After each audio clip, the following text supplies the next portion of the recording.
Fala, impressionadores, tudo bem? Na aula de hoje a gente vai falar como trabalhar com datasets desbalanceados. Vamos supor que vocês estão analisando uma base de fraudes e a maioria das transações não vão ser fraudes.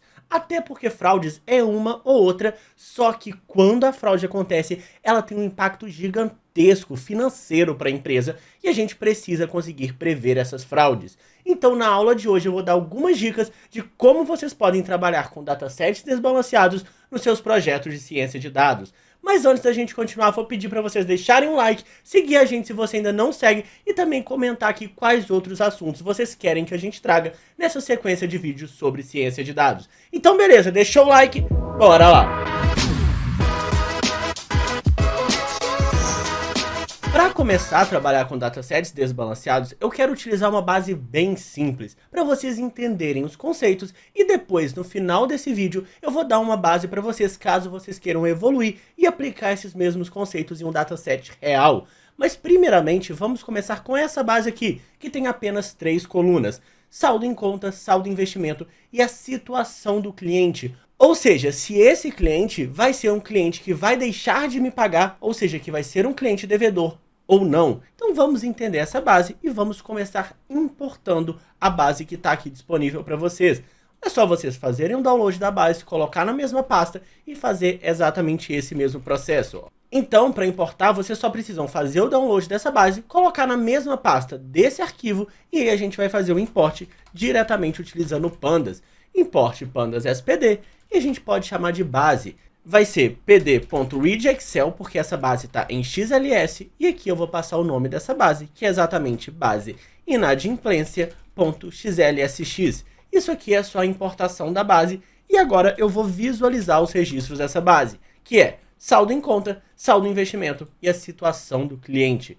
Se a gente quiser saber quantos clientes estão em cada uma dessas situações, a gente pode fazer base.situação.valueCounts. E aqui a gente percebe que a gente tem 150 clientes que pagaram direitinho o nosso empréstimo, que não tiveram problema nenhum, mas a gente tem 15 clientes que a gente teve algum problema, que foi um cliente devedor, que é um cliente que não pagou o empréstimo como ele deveria. E nesse caso aqui, para clientes desse tipo, a gente não deve dar novos empréstimos, ou para novos clientes, se o modelo classificar ele como um, a gente não deve conceder o empréstimo, porque a gente sabe que no futuro é mais provável dele não pagar a gente. A gente pode visualizar essas informações de uma forma gráfica, por exemplo, fazendo um gráfico de pizza. Ah, Lucas, gráfico de pizza é a melhor forma de mostrar os meus dados? Não, eu não gosto muito de gráfico de pizza, mas isso aqui é só para a gente entender as informações. A gente não está apresentando isso para ninguém, a gente só está usando isso para entender melhor os nossos dados. E olha a proporção desses valores. Eu tenho 90% da minha base com rótulo 0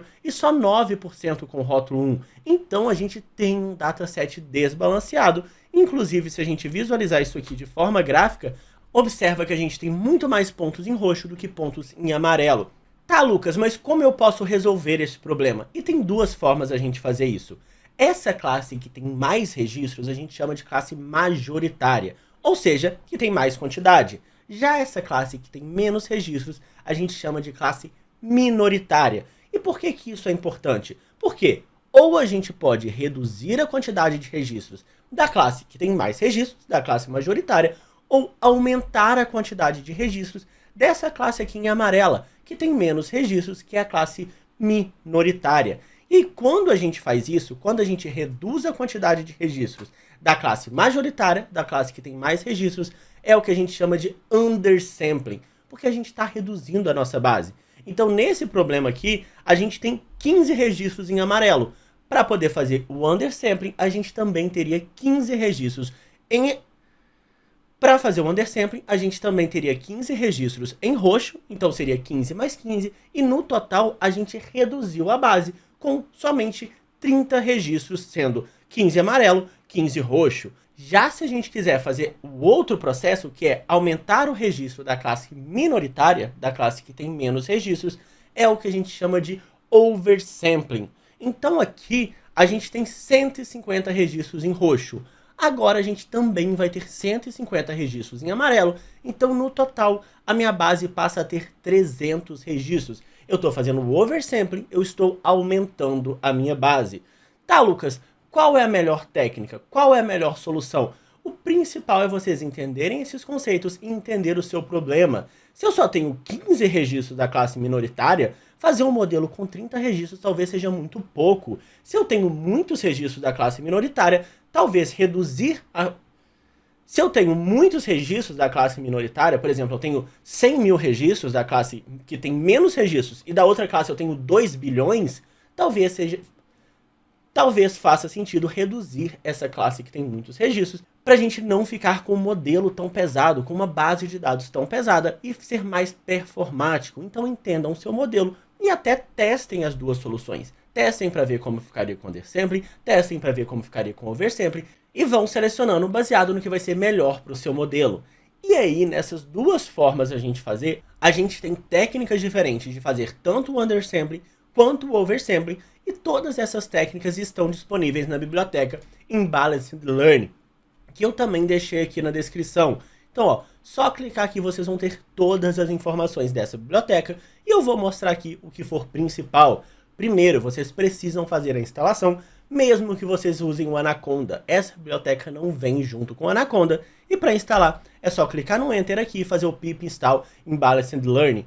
Aqui o meu já está instalado, eu não preciso instalar. Com vocês vão instalar da primeira vez e depois já está instalado e pronto, não precisa mais. Vou deixar aqui comentado, mas está aqui disponível para vocês no material que está aqui na descrição. Só baixar e fazer essa instalação. Agora eu vou falar com vocês um pouquinho do undersampling, ou seja, estou reduzindo os registros daquela classe que tem mais registros, que é a classe majoritária. E toda vez que a gente faz isso, a gente precisa ter muito cuidado para não ter perda de informação, ou seja, eu retirar alguma informação que é muito importante. E claro, a gente também precisa verificar o tamanho da base resultante. Se for uma base muito pequena, talvez não vai ser a melhor solução para o nosso modelo. E a gente pode começar a fazer isso de forma aleatória, ou seja, selecionar aleatoriamente alguns pontos desse aqui para selecionar aleatoriamente alguns pontos desses aqui em roxo para manter, e aqui do amarelo a gente vai manter todos eles porque a gente só está mexendo na classe majoritária. Esses termos vão ser bem importantes quando vocês falam de datasets desbalanceados, por isso eu estou repetindo ele várias vezes. E para fazer isso tem a própria documentação. Aqui embaixo tem todo o passo a passo que vocês precisam executar, então eu vou copiar daqui, vou colar lá, para ficar mais fácil de vocês entenderem também, e a gente não ficar digitando um monte de coisa sem vocês saberem de onde eu estou tirando. A primeira coisa é que eu preciso separar a minha base em X e Y. Então como que eu faço isso? A gente já falou isso algumas vezes. Basicamente o que eu vou fazer no X é retirar a coluna Y. Se a minha coluna Y é exatamente a situação, o meu X vai ser todo mundo menos essa coluna aqui, situação. E aí para retirar isso nas colunas eu tenho que passar o X igual a 1. Agora sim que a gente tem o X e Y, a gente pode começar a fazer o Random Undersampling, primeiro importando. Então ó, vou dar um Ctrl C aqui, um Ctrl V aqui embaixo. Agora a gente pode importar o Random Undersampling e defini-lo. Ou seja, a gente vai fazer a importação pegando isso daqui. Então, eu vou dar um Ctrl C aqui em cima, um Ctrl V aqui embaixo. E para definir o Random Undersampling que a gente vai utilizar agora, eu posso simplesmente copiar essa linha aqui. Aqui em cima, nesse código, o que ele está fazendo é gerar o X e o Y, só que a gente já fez isso. Então, só mostrando para vocês passo a passo do que a gente está utilizando da documentação. Agora, ó, isso aqui já foi feito, então eu posso vir para essa linha aqui de baixo. Beleza, definir o Random Undersampling com o Random State igual a 42. Isso aqui é só para a amostra que eu gerar ser exatamente da amostra que vocês vão gerar. Agora o que eu vou fazer é isso daqui, o Fit Resample, que eu estou fazendo uma reamostragem da base com essa quantidade de registro que a gente quer. O que vai limitar minha quantidade de registros, Lucas? Exatamente a minha classe minoritária. Se eu tenho 15 registros como 1, o 0 também vai ter 15 registros. Então beleza, vamos fazer isso aqui, vai ficar mais claro agora o que eu estou fazendo. Então agora, contando os valores que estão no YRES, a gente pode fazer aqui um Value Count e observa que todo mundo tem 15 registros. Se eu quiser visualizar graficamente, eu posso copiar isso daqui e colar aqui embaixo. E aqui eu só preciso trocar esse base situação pelo YRES. E agora a gente tem que eu tenho 50% dos meus valores como 0, 50% dos meus valores como 1. Então o que a gente fez no Undersampling? Só para deixar muito claro isso daqui. eu pego a classe que tem menos registros e faço com que a classe que tem mais registros, que é a classe majoritária, tenha essa mesma quantidade de registros. Então, todo mundo vai ter 15 registros, tanto a classe 0 quanto a classe 1. E aqui, dessa forma, como eu falei para vocês, eu peguei de forma aleatória. E agora, dessa forma, como eu falei para vocês, eu selecionei os pontos de forma totalmente aleatória. Se eu quisesse visualizar os pontos que eu peguei, eu posso até pegar esse gráfico aqui. Então, vou dar um Ctrl+C, um Ctrl+V aqui embaixo. E aqui eu posso adicionar no scatter mesmo as informações do XRES e o YRES, que são essas informações que a gente acabou de gerar. Então vamos fazer isso, só para ficar um pouco mais claro o que a gente fez. Aqui eu tenho o XRES saldo em conta, XRES saldo em investimento. E a minha cor, só para a gente ver quais são esses pontos, eu posso colocar em vermelho, por exemplo. Então, ó, nesse caso aqui eu estou percebendo que eu peguei todos os pontos em amarelo e apenas alguns dos pontos em roxo. Se eu quiser colocar uma transparência, só para ficar um pouquinho mais fácil de ver, eu posso colocar um alpha igual a 0.2, tá um pouco claro, né? Posso colocar igual a 0.4, e observa que, olha, eu peguei esse ponto, esse, ou seja, todos os pontos em amarelo e somente alguns dos pontos em roxo. Isso é o Random Undersampling. A gente está selecionando esses pontos de forma aleatória. E Lucas, tem outras formas de eu conseguir fazer essa amostragem também, de eu conseguir fazer esse resample? E tem. Por exemplo, quando a gente fala do cluster centroides, a gente utiliza o algoritmo de K-means, que é um algoritmo de clusterização dos nossos dados. Então, basicamente, a gente vai pegar aqui os clusters que existem nesses dados e transformar isso nos centroides dos clusters. Então, a gente meio que tem ali menos perda de informações, porque a gente está considerando os clusters e os centroides desses clusters. Vou mostrar para vocês, então, a importação. A gente faz de uma forma muito semelhante que a gente fez com o Random Undersampler. Então, ó, vou colar aqui. Depois, definindo o cluster centroide. É só fazer da mesma forma que a gente fez lá em cima. Ou o que está aqui na documentação também. Na documentação tem um pouco mais de complexidade, mas isso não é necessário. Então, ó, vou colocar aqui só o random state igual a 42 e vou reamostrar os meus dados da mesma forma que eu fiz aqui em cima, só que agora eu vou utilizar o cluster centroides. Então, ó, vou colocar aqui embaixo, cluster centroides.fit resample, e eu vou visualizar graficamente da mesma forma aqui, só dando um Ctrl+C aqui em cima, um Ctrl+V aqui embaixo. E olha, o que ele fez agora foi, ao invés de pegar especificamente os pontos de forma aleatória, ele criou grupos de pontos e pegou os centroides desses grupos. Ah, Lucas, quais são os clusters que eu criei? Quais são as outras informações?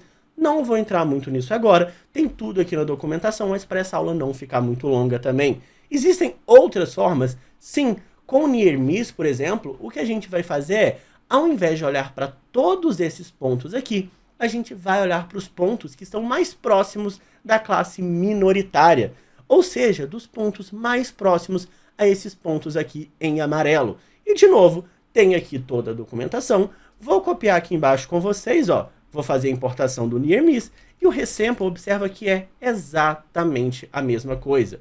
Então vou colocar aqui, vou fazer já logo o Near Miss é igual a Near Miss, e aqui eu vou fazer a reamostragem da mesma forma que eu fiz aqui em cima.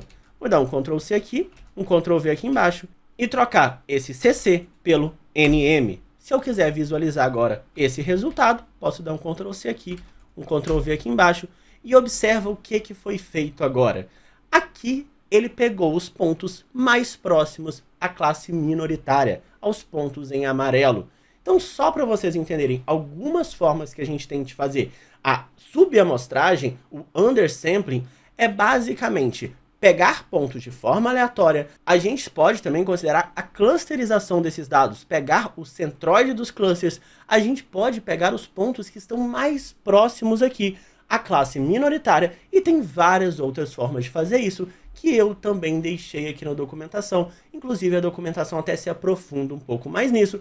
Não vou entrar em tudo aqui para esse vídeo não ficar muito longo, porque eu quero falar agora para vocês do oversampling. Ou seja, agora a gente reduziu os registros que estavam ali em roxo. Mas e se a gente quisesse aumentar a quantidade dos registros em amarelo? Isso é o que a gente chama de oversampling, e a gente pode fazer isso ou simplesmente duplicando valores, ou através de alguns outros métodos que eu vou mostrar aqui para vocês. A principal informação que a gente precisa ter na hora que a gente faz o oversampling é para tomar muito cuidado para a gente não ter overfitting. Ou seja, para a gente duplicar tantos pontos que o modelo vai decorar aqueles dados e não vai conseguir generalizar. Então a gente precisa ter muito cuidado e a gente precisa saber separar nossa base em treino, teste, utilizar base de validação, mas isso tudo a gente já trouxe em algumas aulas também. Vou focar aqui no oversampling agora e também, da mesma forma, vou começar utilizando uma forma aleatória de sobreamostragem, ou oversampling, que é o Random Oversampler. Aqui, de novo, eu vou pegar a documentação e vou mostrar para vocês graficamente o que ele vai fazer. Então, ó, vou dar um Ctrl C, um Ctrl V aqui embaixo, vou definir o Random Undersampling dessa mesma forma.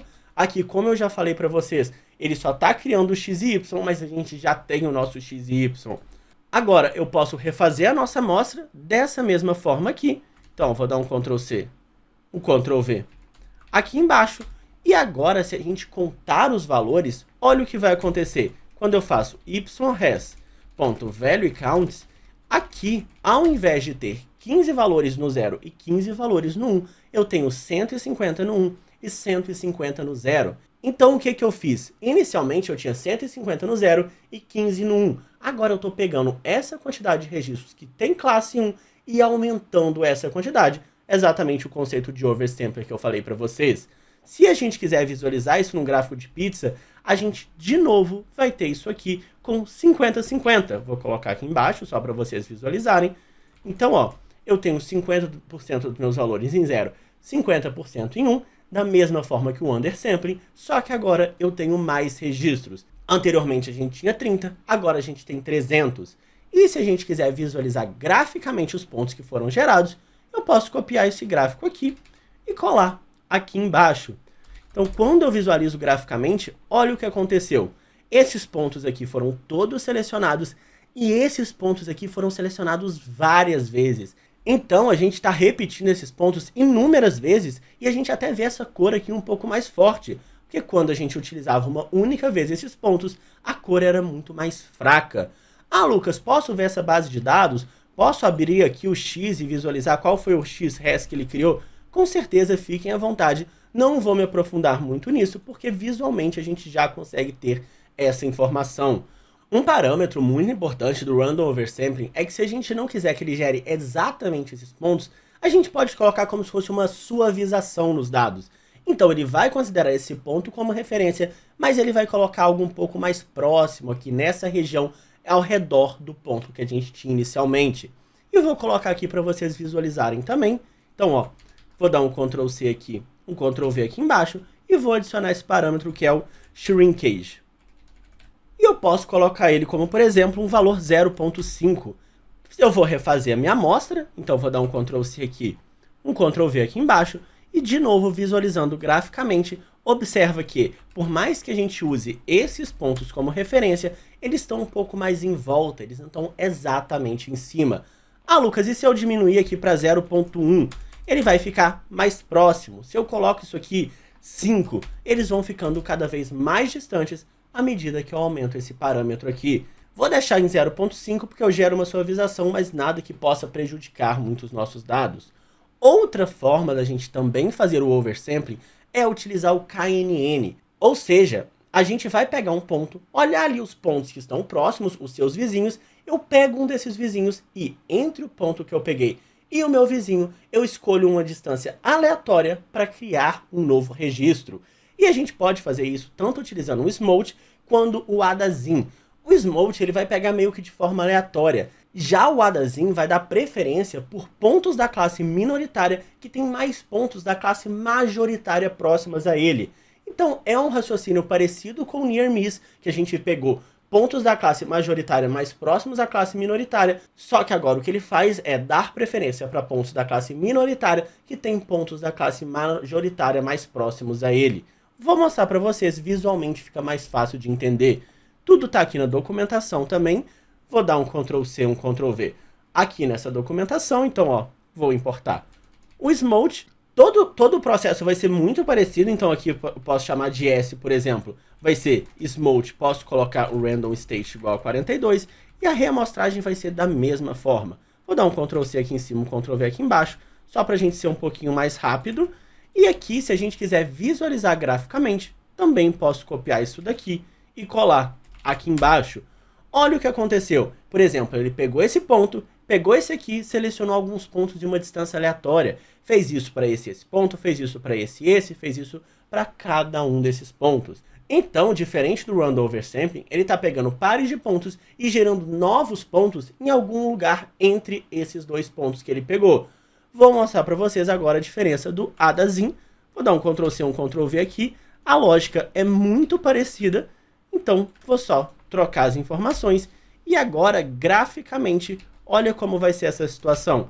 O que a gente vai ter é que esses pontos aqui, que estão mais próximos da classe majoritária, tem muito mais pontos gerados próximo a ele, que é um conceito parecido com o que a gente fez no Near Miss que eu falei para vocês. Todas essas formas que eu citei aqui são formas diferentes da gente fazer a sobreamostragem e, de novo, na própria biblioteca do Imbalanced Learning tem tudo aqui que vocês precisam saber, tem quais são as técnicas utilizadas, tem até a parte de formulação matemática que ele explica passo a passo como ele gera esse ponto aqui em um lugar aleatório, então tem tudo aqui, caso vocês queiram se aprofundar. A minha intenção aqui era trazer para vocês algumas opções de como vocês podem trabalhar com datasets desbalanceados. E para quem quer seguir nesse assunto, eu realmente sugiro esse dataset aqui do Kaggle, que é um dataset de fraude de cartão de crédito que vocês conseguem aplicar esses conceitos. Inclusive, se vocês forem ver a resolução de outras pessoas, muitas dessas pessoas utilizam exatamente o Imbalanced Learning. Então, espero que esse vídeo ajude vocês, que vocês consigam utilizar isso para os seus projetos de ciência de dados, e a gente se vê na próxima semana.